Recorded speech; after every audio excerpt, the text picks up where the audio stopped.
Welcome to the Rim Break Rodeo. We hope this video helps. You start by preparing Roblox Studio so you can inspect collisions. First, sign into your developer account and open the place you want to test. Once done, enable Developer Console and any experimental rendering options in Studio settings because they expose diagnostic visuals you need. Make sure Explorer and Properties are visible. These let you toggle scripts and objects. Finally, press F9 to open the console and keep the view focused on the character or object whose hitboxes you will visualize. Next, you activate the visualization itself by choosing a method. Either show physical parts representing hitboxes or render wireframes every frame.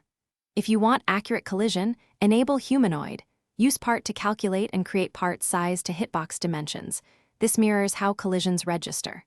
Alternatively, add a local script using render step to draw wireframe boxes or lines with draw lines for real-time feedback.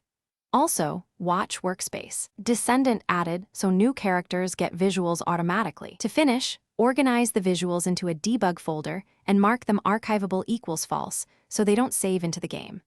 Bind a key to toggle visualization on /off and add simple throttling to avoid frame drops when many boxes are drawn.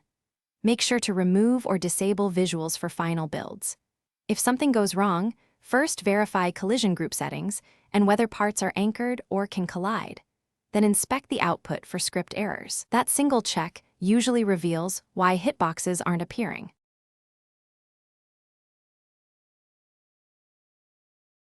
Thanks for watching. Consider subscribing if we helped you.